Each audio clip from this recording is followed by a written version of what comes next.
দেখিছেনে কত চৰাই এটা ভেন্টিলেটৰত চৰাই বাহ সাজিছে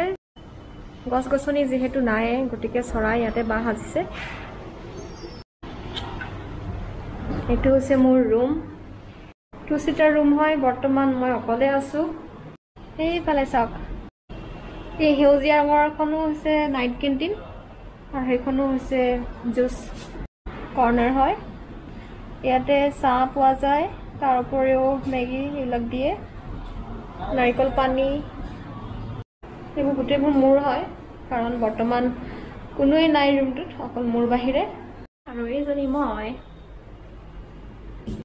ফাইনালি ৰুম শিফ্ট কৰাৰ সময় আহি পৰিল মই এই ডাবল সিটাৰ ৰুমটোৰ পৰা এটা সিঙ্গল ৰুমলৈ শিফ্ট কৰি আছো এতিয়া গতিকে বলক মোৰ নতুন ৰুমটো চাওঁগৈ আপোনালোকে ক'ব কোনটো ৰুম বেছি ধুনীয়া এইটো আছিল ধুনীয়া নে সেইটো ঠিক আছে লেটস গো এটো ফাৰ্স্ট ফ্লোৰত আছে এন্ড বিচ এই মোৰ নতুন ৰুম সিঙ্গল ৰুম এত ভাল কথা এটাই যে এটা পোহৰ পৰে ধুনীয়াকৈ আগৰ ৰুমটো কি আছিল লাইট জ্বলাই থাকিব লগা হৈছিল এত হেতু প্ৰবলেম নাই মই এনে লাইটৰ ওপৰত থাকি ভাল নাপাওঁ সূৰ্য পোহৰটো আহিলে ভাল লাগে ঠিক আছে তেনেহলে মই বস্তু শিফ্ট কৰি লওঁ শিফ্ট কৰাৰ পিছত আপোনালোকক দেখাম কেনেকুৱা হ'ল মোৰ নতুন ৰুমটো ৰ'দ দি আছে দেই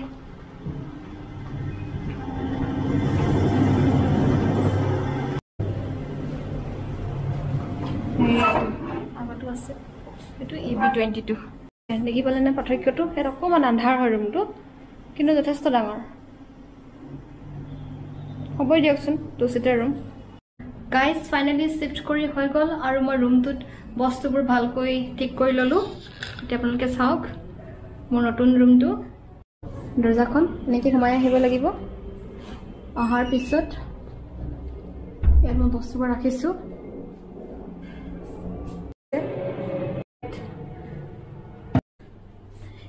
এটা জাস্ট কিতাপবোৰ যেনেকৈ আছিলে সেইটো ৰুমত তেনেকৈ শিফ্ট কৰি দিলো খোৱা বস্তুবোৰ আছে ইয়াতে ইন্ডাকশন প্লেট এখন আছে চেন্ডেলবোৰ ইয়াত ৰাখিছো এনেকৈ আৰু চৰাইজনী এলে লৈ আহিলো চাওক কণী পাৰি থৈছে প্ৰথমে আলমাৰীটো শিফ্ট কৰিলো তাৰ পিছত কাপোৰবোৰ এনেকৈ শিফ্ট কৰিলো শিফ্ট কৰোতে এৰাউণ্ড 2 ঘণ্টামান লাগিল আৰু এখন টেবুল আছে ইয়াত যদি বাই চান্স মই বাহিৰত সাপোজ কুক যদি কৰিব বিচাৰো তেনেহলে ইয়াতে বস্তুবোৰ থব লাগিব আৰু ইয়াতে কাটা মেলা কৰিব পাৰিম বা এটা কিতাপো পঢ়িব পাৰিম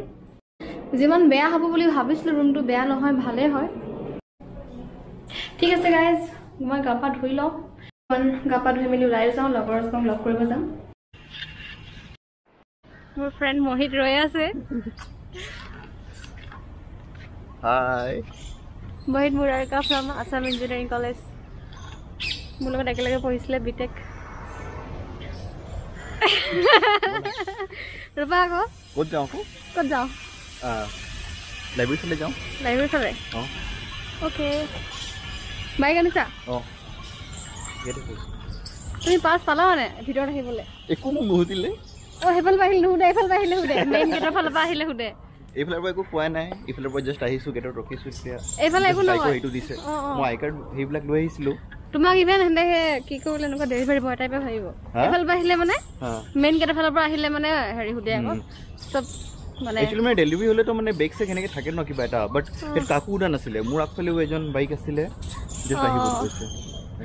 ইভেন মোৰ যিখিনি এটা লোকেল সিনিয়ৰ্স আছে ন সিহঁতে লেবত আহিবৰ কাৰণে পাৰমিশন ল'ব লগা হৈছে মানে অনবোৰ্ডিং এখন ওয়াও চাল ৰবা সো আজি যেহেতু ৰাখী বন্ধন হয় গতিকে মোহিতক এজ এ ব্ৰাদাৰ ৰক্ষা বন্ধনৰ উইশ কৰিছো ৰক্ষা বন্ধন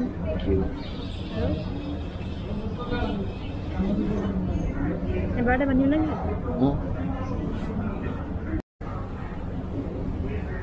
Thank you.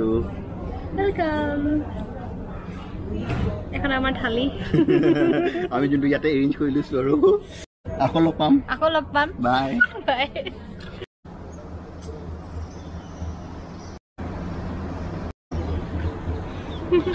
হাই কোৱা আকৌ কিমান হাই কবা ন এতিয়া আমি অকমান ঘূৰি আছো আৰু কেইটা বাজিলে এতিয়া 6:30 মান হ'বলৈ হ'ল এটা 6:30 হৈছে চাওক কিমান পোহৰ হৈ আছে আমাৰ অসমত ইমান হ'লেতো গধূলিয়ে হ'ল চাগে আন্ধাৰ মানে তাতে 3টা বজাৰ নিচিনা হৈ আছে ইয়াতে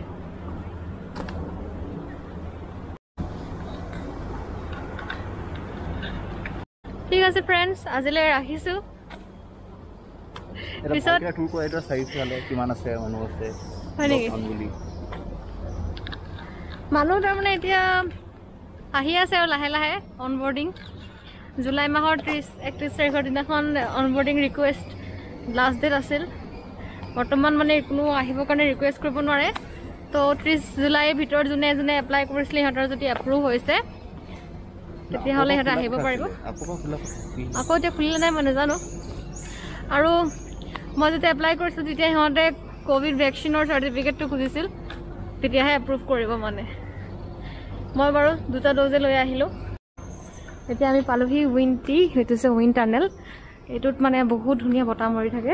এইটো হৈছে CCD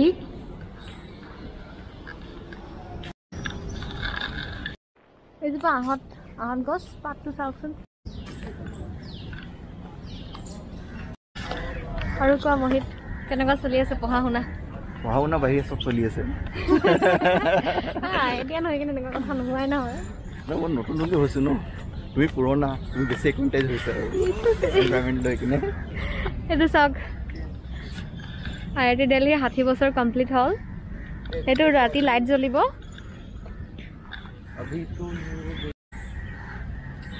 আৰু ইয়াত এনেকৈ পোহৰ হৈ আছে লাহে লাহে বেলি পৰিব আৰু 7:30 মান বজাৰ ভিতৰত বেলি পৰি যাব কাৰণ দিল্লীখন আমাৰ অসমতকৈ বহুত পিছ পৰি আছেতো মানে লোকেশ্যন ৱাইজত ইয়া চ' ইয়াত তাৰমানে অকণ দেৰিকৈ বেলি ওলায় আৰু দেৰিকৈ বেলি পৰে এতিয়া আমি পালোহি IIT দিল্লীলৈ অহা মেইন ৰাস্তাটো এই পিছফালে দেখিছোঁ যে এইটো ৰাস্তাটো গ'লে মানে একেবাৰে এণ্ডত পাব IIT দিল্লীৰ মেইন গেট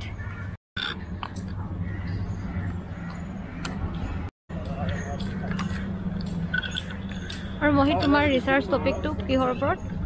মোৰ ৰিচাৰ্চ কৰিব বিচাৰি আছো আৰু মানে বেটাৰী এনাৰ্জি মেনেজমেণ্টত আছে আৰু এইটো ব্ৰড স্কেল আৰু নেৰ' ডাউন কৰি আছো আৰু মানে অনগোয়িং প্ৰচেছ আছে আৰু ৰিচাৰ্চ যেতিয়ালৈকে আউটকাম নাহে আৰু এনেকৈ ক'ব নোৱাৰি যে কিমান ওখ দেখিছা নে মহিটো এনেকৈ মই কেমেৰাটো ধৰিব লগা হৈছে ইমানো ওখ নাই আৰু ফুল আৰু তোমাৰ কম্প্ৰিহেনচিভ কেতিয়া হ'ব কম্প্ৰিহেনচিভ কিদিম আৰু কেইদিনমানত বুজাই দিয়াচোন কম্প্ৰিহেনচিভ কি হয় কম্প্ৰিহেনচিভটো আমাৰ চিনিয়ৰ আমাৰ লগত আছে এতিয়া চিনিয়ৰে মোক কেনেকৈ কৈছে মই কৈ দিছোঁ আৰু আচ্ছা কম্প্ৰিহেনচিভ মানে হৈছে যেতিয়া PhDত এনৰল কৰা যায় তাৰপিছত আপুনি কোৰ্ছ ৱৰ্ক কমপ্লিট কৰিব লাগিব কোৰ্ছ ৱৰ্ক মানে কেইটামান ছাবজেক্ট ডিপাৰ্টমেণ্ট ৱাইজ বেলেগ বেলেগ হয় সেইকেইটা ছাবজেক্টত পাছ কৰাৰ পিছত আপুনি যে ৰিচাৰ্চ কৰিব আপোনাৰ গাইডে 3জনমান SRC প্ৰফেচৰ চিলেক্ট কৰিব SRC মানে হৈছে ষ্টুডেণ্টছ ৰিচাৰ্চ কমিটি আৰু তেওঁলোকে কেইটামান ছাবজেক্টৰ ওপৰত পৰীক্ষা ল'ব আপোনাক এগেইন ছেপাৰেটলি পিছত সেই ৰিটেন এক্সাম পাছ কৰাৰ পিছত তেওঁলোকে ভাইভা ল'ব সেই ভাইভাৰ দিনাখন আপোনাৰ PhD ৰিচাৰ্চ টপিকটো অফিচিয়েলি ৰেজিষ্টাৰ হয় আৰু সেই দিনাখনৰ পৰা আপুনি অফিচিয়েলি এজন ৰেজিষ্টাৰ্ড PhD কেণ্ডিডেট তো এইটোকে কম্প্ৰিহেনচিভ আমি কম্প্ৰিহেনচিভ হ'ল নাই বুলি ক'লে জেনেৰেলি কম্প্ৰিহেনচিভ অৰেল এক্সামটো হ'ল নাই সেইটোৱে বুজাওঁ তো মহিতৰ এতিয়া 1 বছৰ কমপ্লিট হ'বলৈ হৈছেগৈ তো আৰু 6 মান্থৰ ভিতৰতে কম্প্ৰিহেনচিভ কমপ্লিট কৰিব লাগিব মই অলৰেডি দিলোঁ 8 মাহৰ আগত আমাৰ চিনিয়ৰ আমাৰ লগত আছে গাইডেন্স দিয়ে থাকে আৰু ৰিচাৰ্চ বস্তুটো ইণ্ডিপেণ্ডেণ্ট হয় তাত নিজৰ লগৰবিলাকে কি ৰিচাৰ্চ কৰি আছে তাৰ লগত কোনো মেটাৰ নকৰে এইটো individual and independent thinking process যাবলৈ ওলাইছিলোঁ তথাপিও কিবা এটা খাওঁ বুলি ক'লে মহিতে তো আমি কেণ্টিনত আহি কেনে চামোচা আৰু মৌচুমী জুচ খালোঁ আৰু আজিৰ ব্লগটো ইমানতে সামৰিছোঁ নেক্সট ব্লগবোৰ চাই থাকিবলৈ ছাবস্ক্ৰাইব কৰিব ভিডিঅ'টো লাইক কৰিব বাই বাই